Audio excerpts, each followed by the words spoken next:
China es enorme. Solo basta con observar un mapa para darse cuenta de la inmensa extensión territorial que abarca. Uy, pero si es casi medio continente. Es cierto, realmente es grande. Ni se imaginan la cantidad de climas y paisajes que atraviesan a todo este territorio. China es un mundo en sí mismo, con tupidas selvas, desiertos abrumadores, montañas infranqueables, llanuras fértiles, densos pantanos y planicies congeladas. Los chinos observaron que el mundo estaba compuesto por cosas muy diferentes, y cada cosa tenía su opuesto. Así fueron descubriendo que la naturaleza tenía un equilibrio, una armonía entre fuerzas diferentes y opuestas. Entonces, si en algún lado hacía frío, era porque en otro estaba haciendo calor. Si existía la tierra, era porque también existía el aire. Si el sol alumbraba durante el día, era la luna la que reinaba sobre la noche. Si había varones, pues debía haber mujeres. Estas observaciones sobre la naturaleza que los rodeaba fueron la base de la famosa tradición o sabiduría china, con la que construyeron una gran civilización que ha perdurado por miles y miles de años. La formación del imperio. Trazando una línea justo por el centro de China, vemos al río Amarillo. Ahí comenzaron a desarrollarse los primeros pueblos que antecedieron a esta gran civilización. ¿Saben cuándo? Como 5000 años antes de Cristo. Alrededor de 1500 años antes de Cristo, todos estos pueblos fueron dominados por unos temidos gobernantes llamados los Shang. Ellos eran todos descendientes de la misma familia, y por ello se les adjudicó el título de dinastía. Luego de los Shang, otra dinastía tomó el control de este territorio. Estos fueron los Zhou, que gobernaron hasta que el Imperio Medio entró en una etapa de ¡todos contra todos! Esta fue llamada la época de los reinos combatientes, que duró hasta el 221 a.C., cuando una nueva dinastía de gobernantes guerreros logró unificar el país y establecieron el imperio que le dio a China su nombre, los Qin. Qin Shi Huang se proclamó emperador, el primero de toda la historia de China.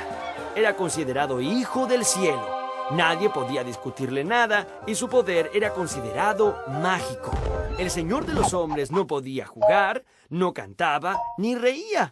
Debía sostenerse siempre de pie y sus movimientos eran muy lentos. Qin Shi Huang fue el gran organizador del imperio. Él impuso las leyes, construyó un sistema de carreteras y canales para facilitar el comercio y creó un sistema unificado de dinero, calendario y escritura. Todo debía estar reglamentado. Qin Shi Huang era un verdadero meticuloso del orden. Pero entonces sucedió que el pueblo empezó a enojarse cada vez más. Y en representación de todos, 460 sabios se opusieron a las medidas del emperador. Y Qin Shi Huang no vaciló y los mandó a matar. Luego todos los libros de los sabios de China fueron quemados en grandes hogueras. Esto es lo que llamamos gobernar con mano dura. La Gran Muralla. Qin Shi Huang, el primer emperador chino, quería defenderse de los posibles ataques de los bárbaros del norte. Así que en el siglo III a.C. decidió comenzar a construir un gran muro para que ningún ejército enemigo pudiera atravesar las fronteras del imperio. Este muro fue la Gran Muralla China. La construcción de la muralla fue realizada en varias etapas y a lo largo de más de 2000 años. ¿Y saben qué? Fue hecha completamente a mano. Se trata de un muro de 9 metros de alto que llegó a medir 7.300 kilómetros de largo, tanto como la extensión de toda América del Sur. Este muro serpentea por valles, montañas y desiertos, uniendo más de 25.000 torres de guardia. Construir esta muralla fue un esfuerzo sobrehumano. Para ello, el emperador reunió a miles de hombres que trabajaron como esclavos bajo una disciplina militar. Muchos de ellos fueron muriendo de agotamiento y sus cuerpos eran enterrados dentro de los muros en construcción. Así fue como la Gran Muralla se convirtió en el cementerio más largo del mundo.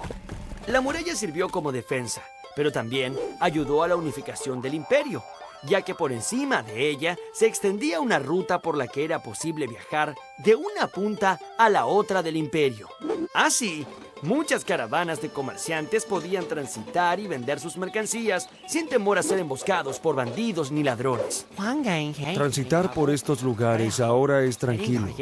Un emperador como Qin Shi Huang tenía que tener un final de película, y como para ellos la vida después de la muerte era muy importante, Qin Shi Huang se hizo construir una tumba en la que puso un ejército de 8,000 estatuas de guerreros de terracota. Pero hay algo más. Lo genial del ejército de guerreros de terracota era que no eran copias del mismo molde, sino el fiel reflejo de los seres humanos que en vida habían acompañado al emperador. ¡Ah! Me olvidaba. Si alguien osaba entrar en la tumba para perturbar el dulce sueño del emperador, había unas ballestas automáticas para resolver el problema. El maestro Kong. En el 551 a.C., mientras China estaba en plena época de los reinos combatientes, nació un hombre muy especial, que con el pasar de los años se transformó en un gran sabio y que con sus enseñanzas logró una doctrina que caracterizó a los chinos por más de 1500 años. Ese hombre fue Confucio, que nació en una familia pobre, aunque esto no le impidió trabajar y estudiar muy duro hasta convertirse en ministro de uno de los reyes que combatían por el poder. Pero un día, cansado de tanta violencia, traición y mentira, Confucio abandonó su cargo de ministro y se dedicó a caminar entre un reino y otro, con el fin de compartir la sabiduría. Los libros de Confucio predican 8 actitudes elementales: el respeto a los demás, la tolerancia, el perdón, la fidelidad, la devoción, la confianza, el deber y el culto a los antepasados. Estas 8 virtudes son las que debía seguir un hombre para ser bueno y recto. Tuvieron que pasar unos 350 años para que la sabiduría de Confucio fuera popular en China, y fue de la mano de una dinastía llamada los Han. Para ese entonces Confucio ya se había transformado en una figura legendaria. Sus seguidores le decían el maestro Kong, y sus enseñanzas servían de guía espiritual y eran practicadas como una religión. Pero el confucianismo, no era la única religión de la antigua China. También estaban el taoísmo y el budismo. Cada hombre tenía derecho a elegir libremente su propia religión. Las 3 se basaban en la búsqueda de una armonía interior, que está en directa relación con la armonía de la naturaleza. El ser y el universo. Si el universo es el producto del equilibrio entre fuerzas que se oponen, y si el hombre, para estar bien y ser mejor, tiene que estar en armonía con ese universo, entonces cualquier dolor o enfermedad que se manifieste en el cuerpo es producida por un desequilibrio entre el ser y el universo. La medicina tradicional china es la ciencia que busca regresar al hombre a ese estado de equilibrio y armonía con la naturaleza. Para los chinos, el cuerpo era como un universo en miniatura. Cada parte del cuerpo correspondía a un elemento del mundo. Por ejemplo, la cabeza era el cielo, y los pies, la tierra. Los brazos y las piernas eran las 4 estaciones. La respiración era el viento, y la sangre, la lluvia. Para estar sano, todas estas fuerzas debían combinarse en armonía. Para ello, los médicos usualmente recurrían a extractos de hierbas, frutas, granos o minerales, pero muchas veces preferían la acupuntura. Ellos creían que clavando estas finas agujas en la piel captarían las fuerzas cósmicas y las transmitirían a través de ellas al paciente, ayudando así a reorientar la energía dentro del cuerpo. Como la armonía con la naturaleza era crucial para el bienestar, ellos proyectaban en el diseño de los jardines la construcción de un microcosmos ideal. El arte de construir jardines era el delicado encanto de combinar plantas, flores, agua y animales para la conjunción de la armonía entre el hombre y la naturaleza. La escritura. A, B, C, D. Cada letra de nuestro abecedario corresponde a un sonido. La combinación de sonidos determina un objeto. Por ejemplo, si yo digo pájaro, ahora, ¿en qué se parece esto con esto? Bueno, en nada, ¿cierto? Los chinos plantearon su escritura de una manera radicalmente diferente a la nuestra. Si un pájaro es esto, entonces, ¿para qué escribir la palabra pájaro si es posible dibujarlo trazando un par de simples líneas? Este tipo de escritura fue llamada pictogramas. Los pictogramas no representan sonidos, sino al objeto mismo. Por ejemplo, esto sería un árbol, esto el sol, esto la luna y esto es un caballo. Los pictogramas eran utilizados en China desde 1500 años antes de Cristo. Con el correr de los siglos, estos signos fueron evolucionando y dejaron de parecerse tanto a los objetos que representaban, permitiendo representar también pensamientos e ideas. Así fue como se transformaron en ideogramas. ¡Claro! Ahora también podían representar ideas. En la actualidad, la escritura china tiene más de 20.000 ideogramas. ¡Uf! ¿Cuántas ideas que tienen estos chinos? ¿Han notado que cada ideograma es bellísimo? Es que la escritura china era un arte. Quizás tan importante como los cuadros que pintaban los artistas.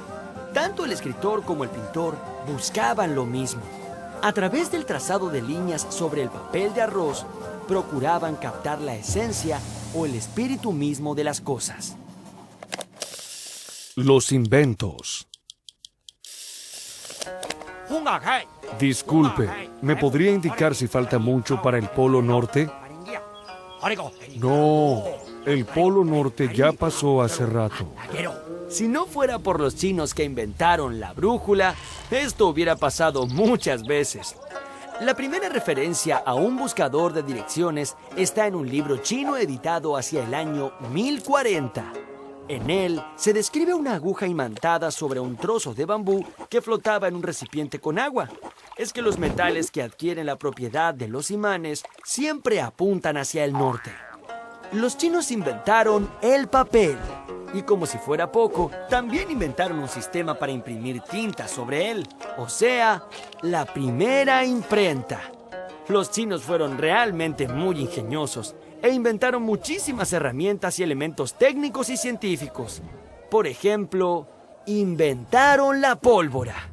Esta sustancia compuesta por una mezcla de salitre, azufre y carbón vegetal fue utilizada en un principio para fabricar bellísimos fuegos artificiales. Ellos creían que así ahuyentarían a los espíritus de la noche. Pero quizá el descubrimiento que más sorprendió al mundo lo hicieron los gusanos. Nadie sabe cómo, pero hace más de 5.000 años los chinos descubrieron que cada uno de nosotros, justo antes de convertirnos en mariposa, hacíamos un capucho con un único y delgadísimo hilo enroscado que llegaba a medir casi 1 kilómetro de largo y que pesaba menos de 1 gramo. Muchas gracias, señor gusano.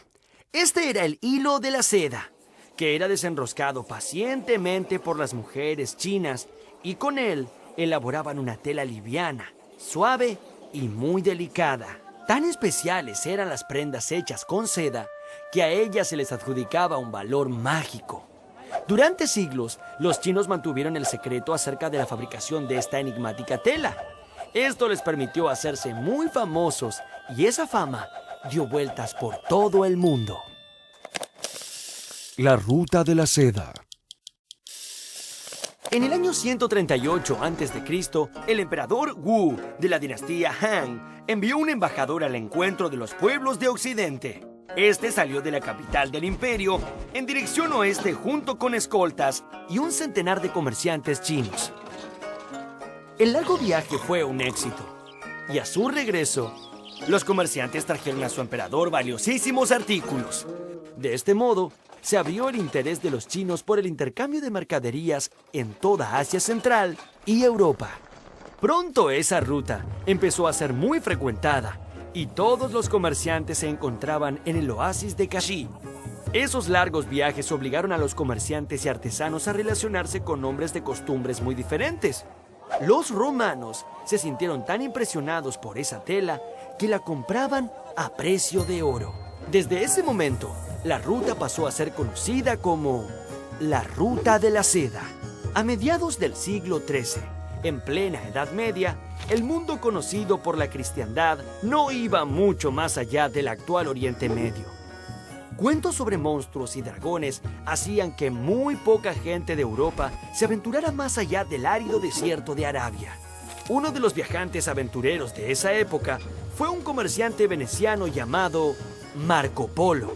Él decidió emprender el larguísimo viaje de un extremo al otro de la famosa Ruta de la Seda. Marco Polo vivió 20 años en China y llegó a tener una relación muy cercana con el mismísimo emperador. Cuando volvió a Europa, dictó un libro que apasionó a los europeos. En él, había intentado describir a la civilización con la que había convivido la mitad de su vida. En su lecho de muerte, su familia pidió a Marco que confesase si había mentido en sus historias sobre China. Marco se negó e insistió. China es tan vasta y maravillosa que solo he alcanzado a contar la mitad de lo que realmente allí he vivido.